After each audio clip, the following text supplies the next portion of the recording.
Welcome to RM biology. আরও একটি নতুন এবং অত্যন্ত গুরুত্বপূর্ণ ভিডিওতে তোমাদের স্বাগত জানাই। তোমরা প্রত্যেকেই জানো তোমাদের 30শে জুন কিন্তু হতে চলেছে জেনপাস ইউজি এক্সামিনেশন এবং এসএমএফডব্লিউবি পরীক্ষা হবে কিন্তু 28শে জুলাই। আজকে থেকে আমি জেনপাস ইউজি এবং এসএমএফডব্লিউবির জন্য বায়োলজির এমসিকিউ ক্লাস শুরু করলাম। যে কদিন সময় বাকি আছে মোটামুটি জেনপাস ইউজির প্রতিদিনই তোমরা একটা করে পার্টিকুলার চ্যাপ্টারের কিন্তু ভিডিও পাবে। আজকে তোমরা পেয়ে যাবে জীবজগতের শ্রেণীবিন্যাস অর্থাৎ বায়োলজিক্যাল ক্লাসিফিকেশন যে চ্যাপ্টারটি আছে সেটা। যারা এএনএম দিচ্ছ তারাও কিন্তু ভিডিওটি দেখতে পারো, তোমাদের সুবিধা হবে, কারণ তোমাদের সিলেবাসেও কিন্তু জীবজগতের শ্রেণীবিন্যাস আছে। তো আজকের এপিসোড 1, তো চলো ভিডিওটি শুরু করা যাক। টোটাল 23-24টি মতো প্রশ্ন আছে, যেগুলো কিন্তু পরীক্ষাতে আসার মতো প্রশ্ন। দেখো, তো সব থেকে প্রথমে একদম একটা বেসিক কোশ্চেন রয়েছে যে ট্যাক্সন হলো, ট্যাক্সন কি? সব থেকে একদম বেসিক প্রশ্ন, ট্যাক্সন কি? দেখো কি কি আছে, শ্রেণীবিন্যাসের একক, সিস্টেমেটিক্সের একক, ক্যাটাগরির একক, কোনোটিই নয়। তো উত্তরটি কি হয়ে যাবে? উত্তরটি কিন্তু হয়ে যাবে শ্রেণীবিন্যাসের একক। শ্রেণীবিন্যাসের এককে কি বলা হয়? ট্যাক্সন বলা হয়। ঠিক আছে। পরবর্তীতে যে ট্যাক্সোনমিক্যাল হায়ারার্কি হয়, এই যে যদি আমি উপরে লিখে দিই ট্যাক্সোনমিক্যাল হায়ারার্কি, এই ট্যাক্সোনমিক্যাল হায়ারার্কিতে ব্যবহৃত প্রধান ক্যাটাগরির সংখ্যা কত? প্রধান ক্যাটাগরির সংখ্যা কিন্তু 7। তো এটা তোমরা মনে রাখতে পারো এইভাবে, কিপ পট ক্লিন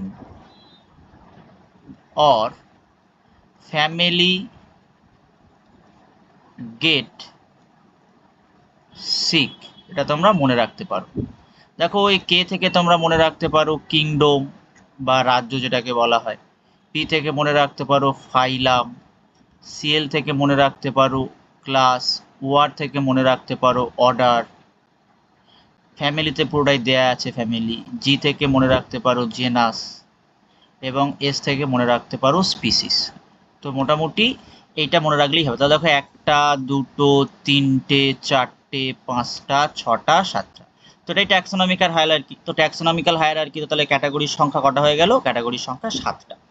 পরবর্তী, ট্যাক্সোনমি সর্বনিম্ন একক কি? যদি আমরা ট্যাক্সোনমি হায়ারার্কি আগে একটু আগেই দেখলাম, কিংডম, তারপরে আসে ফাইলাম, তারপরে আসে ক্লাস, এরকমভাবে কিন্তু একদম নিচে একদম শেষে আসে কিন্তু স্পিসিস। স্পিসিস মানে কি? প্রজাতি। তো প্রজাতি উত্তর হয়ে যাবে সঠিক। পরবর্তীতে প্রজাতি কি? দেখো পরবর্তী প্রশ্ন, প্রজাতি কি? একই প্রকার অঙ্গ সংস্থানিক গঠনযুক্ত, প্রজননক্ষম অপত্য সৃষ্টি করতে সক্ষম, ভিন্ন প্রজাতির জীবেরা প্রকৃতিতে প্রজনন করে না। সবগুলো সঠিক। তো প্রজাতির জন্য সবগুলো উত্তর সঠিক। এবার এই প্রশ্নটা কিন্তু তোমাদের ক্যাটেগরি 2-তে হতে পারে, এই প্রশ্নটা ক্যাটেগরি 2-তে থাকতে পারে। তখন এই পার্টিকুলার জায়গায় কোনো একটা অন্য অপশান থাকবে। অন্য অপশান থাকলে তখন তোমাকে মার্ক করতে হবে, এ মার্ক করতে হবে, বি মার্ক করতে হবে, সি মার্ক করতে হবে। এই প্রশ্নটার ক্ষেত্রে উত্তর কিন্তু এটা, এই প্রশ্নটার ক্ষেত্রে উত্তর এটা। তোমরা এই পার্টিকুলার পিডিএফটা কিন্তু পেয়ে যাবে, তাই ভিডিওটা শেষ পর্যন্ত দেখো। ভিডিওর মধ্যে আমি বলে দেবো কি করে তোমরা পিডিএফটা কালেক্ট করবে। তারপরে দেখো, জীবজগতের 5 রাজ্যের শ্রেণীবিন্যাস কে করেন? জীবজগতের 5 রাজ্যের শ্রেণীবিন্যাস করেছিলেন আর.এইচ. হুইটেকার। আর.এইচ. হুইটেকার। তাহলে উত্তরটা কি হয়ে যাবে? Whittaker, option B. পরবর্তীতে স্পিসিস শব্দটি কে প্রবর্তন করেছিলেন? স্পিসিস শব্দটি কিন্তু প্রবর্তন করেছিলেন বিজ্ঞানী জন রে। স্পিসিস শব্দটি প্রবর্তন করেছিলেন বিজ্ঞানী জন রে। পরবর্তী দেখো, উদ্ভিদবিদ্যার জনক। উদ্ভিদবিদ্যার জনক মানে হচ্ছে ফাদার অফ বোটানি। যারা ইংলিশে তাদের জন্য বলে দিচ্ছি, ফাদার অফ বোটানি। তো ফাদার অফ বোটানিকে Theophrastus. Father of botany Theophrastus. Aristotle কি? অ্যারিস্টটল হচ্ছে father of biology, as well as father of zoology. ঠিক আছে। পরবর্তীতে তারপরে মাইকোপ্লাজমা নিম্নলিখিত কোন রাজ্যের অন্তর্ভুক্ত? এই মাইকোপ্লাজমার অনেকগুলো নাম আছে, সেই নামগুলো আগে আমরা জানি। মাইকোপ্লাজমাকে আমরা পিপিএলও বলতে পারি, তারপরে মাইক্রোপ্লাজমাকে আমরা এমএলও বলতে পারি। তো এই পিপিএলও বা এমএলও বা মাইক্রোপ্লাজমা যাই বলো না কেন, এটা কিন্তু মোনেরা রাজ্যের অন্তর্গত। কোন রাজ্যের অন্তর্গত? মোনেরা রাজ্যের অন্তর্গত। যদি মোনেরা রাজ্যের অন্তর্গত হয় তাহলে এগুলো কি হবে? এগুলো কিন্তু প্রোক্যারিওটিক। মোনেরা রাজ্যের অন্তর্গত মানে হচ্ছে তারা সবাই প্রোক্যারিওটিক। তো মোনেরা রাজ্যের অন্তর্গত সদস্য সবাই প্রোক্যারিওটিক, এককোষী হয়ে থাকে। প্রোক্যারিওটিক এককোষী। যদি আমরা প্রোটিস্টার ক্ষেত্রে দেখি, প্রোটিস্টা কিন্তু ইউক্যারিওটিক। প্রোটিস্টা ইউক্যারিওটিক, ইউক্যারিওটিক, ঠিক আছে। ফাঙ্গি সেটাও ইউক্যারিওটিক, অ্যানিমেলিয়া সেটাও ইউক্যারিওটিক। শুধুমাত্র মোনেরাটা কিন্তু প্রোক্যারিওটিক। পরবর্তীতে উদ্ভিদ নামকরণের নিয়মাবলী তৈরি করেছে। উদ্ভিদ নামকরণের নিয়মাবলী তৈরিকারী সংস্থা কিন্তু আইসিবিএন, ঠিক আছে। যদি প্রাণীর বলা হয়, এটা কার ক্ষেত্রে হবে? এটা হবে প্রাণীর জন্য, এটা কিন্তু প্রাণীর জন্য, ঠিক আছে।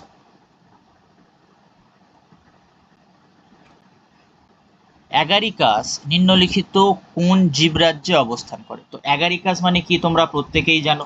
অ্যাগারিকাস মানে কিন্তু একটা ধরনের ছত্রাক। তো এখানে ছত্রাক মানে ফাঙ্গি, ছত্রাক, উত্তরে যাবে ফাঙ্গি। পরবর্তীতে কোষ প্রাচীর কাইটিন নির্মিত এবং মৃতজীবী বা পরজীবী বা মিথজীবী প্রকৃতির এমন জীব হলো। তো এইটাই হচ্ছে তোমার একটা বেসিক পার্ট, যে কাইটিন। কোষ প্রাচীর কাইটিন নির্মিত বা কোষ প্রাচীরের প্রধান উপাদান কাইটিন কাদের ক্ষেত্রে হয়?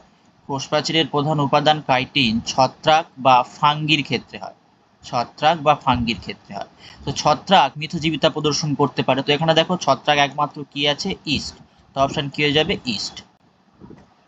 পরবর্তীতে উদ্ভিদ জগতের রত্ন নামে পরিচিত, উদ্ভিদ জগতের রত্ন নামে পরিচিত কি? উদ্ভিদ জগতের রত্ন নামে পরিচিত কিন্তু ডায়াটম। ডায়াটমকে উদ্ভিদ জগতের রত্ন বলা হয়। পরবর্তীতে কেল্প। কেল্প এক প্রকারের শৈবাল। কেল্প এক প্রকারের শৈবাল। কি ধরনের শৈবাল কেল্পটা? কেল্পটা কিন্তু বাদামি শৈবাল।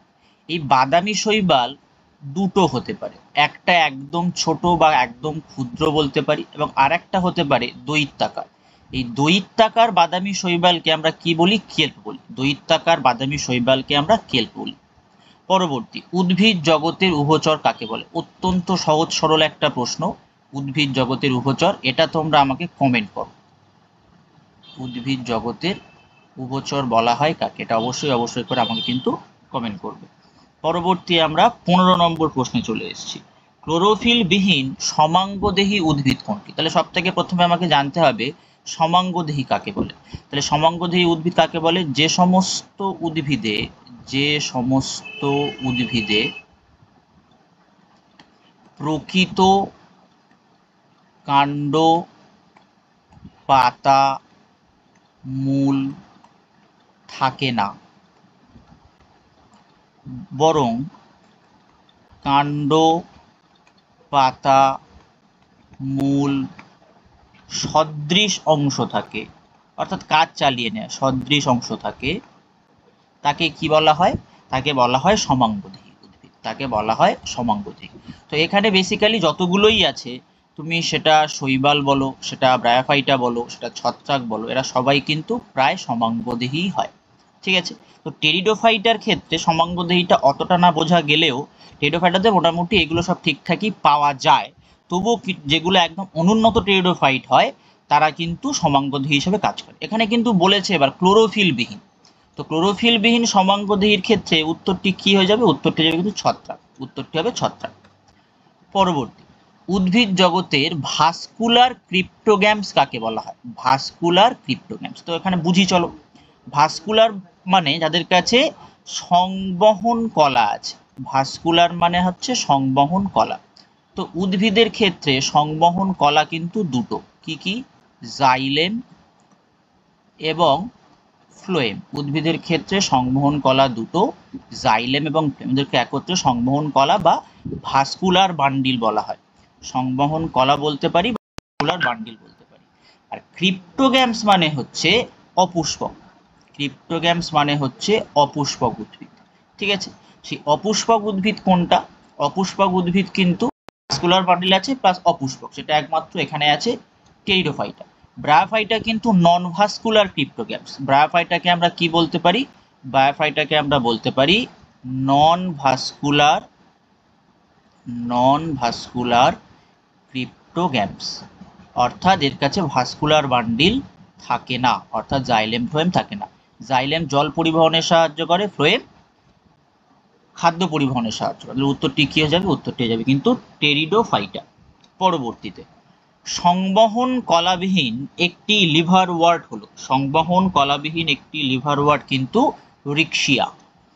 পরবর্তীতে অনাবৃত বীজযুক্ত উদ্ভিদের উদাহরণ। অনাবৃত মানে কোনো আবরণ থাকছে না আর কি, যদি কোনো আবরণ না থাকে তাকে বলা হয় অনাবৃত। সেক্ষেত্রে উত্তরটি আমাদের হবে, এক্ষেত্রে উত্তরটি আমাদের হয়ে যাবে, এক্ষেত্রে আমাদের উত্তরটি হবে নিটাম। পরবর্তী প্রশ্ন হচ্ছে আবরণী বীজযুক্ত উদ্ভিদদের কি বলে? অর্থাৎ যে সমস্ত বীজের আবরণ আছে বা যেগুলোকে আমরা বলতে পারি আবৃত বীজ, সেক্ষেত্রে উত্তরটি হয়ে যাবে কিন্তু অ্যাঞ্জিওস্পার্ম। এক্ষেত্রে উত্তরটি হবে অ্যাঞ্জিওস্পার্ম। বিষমপৃষ্ঠ পাতা জালিকাকার শিরাবিন্যাসযুক্ত উদ্ভিদদের কি বলে? এক্ষেত্রে উত্তরটি হবে কিন্তু দ্বিবীজপত্রী। পরবর্তী নোটকরযুক্ত প্রাণীদের কি বলা হয়? এটা কিন্তু অত্যন্ত সহজ একটা প্রশ্ন। নোটকরযুক্ত প্রাণীদের কিন্তু আমরা কি বলি? করডাটা বলি। এটা এপিসোড 1, এখানে আমি ম্যাক্সিমামটা মনেরা, প্রোটিস্টা, ফাঙ্গি বা উদ্ভিদ জগৎ নিয়ে করিয়েছি বা বেসিক পার্টগুলো নিয়ে। পরবর্তীতে এপিসোড 2-তে কিন্তু প্রাণী জগৎ থাকবে। তারপর কোয়ানোসাইট কোষ কাদের ক্ষেত্রে দেখা যায়? কোয়ানোসাইট কোষ কিন্তু স্পঞ্জের ক্ষেত্রে দেখা যায়। তাহলে উত্তর কি হয়ে যাবে? বি। তো বেসিক্যালি পরিফেরাতে দেখা যায়। ডিপ্লোব্লাস্টিক প্রাণীদের মধ্য স্তরটি হলো, দেখো ডিপ্লোব্লাস্টিক প্রাণী মানে দুটো স্তর আছে, দুটো স্তরের মধ্যবর্তী যে স্তরটা থাকে সেটা হচ্ছে মেসোগ্লিয়া, ঠিক আছে। তো আজকের ভিডিওটি এই পর্যন্ত। আরও এরকম ভিডিও, আরও এরকম প্রিপারেশনের জন্য চ্যানেলটি অবশ্যই করে সাবস্ক্রাইব করে নাও এবং বেল বাটনটি অবশ্যই করে বাজিয়ে দাও, যাতে সমস্ত ভিডিও সব থেকে আগে তোমাদের কাছে চলে যায়। তো আজকের ভিডিওটি এই পর্যন্ত।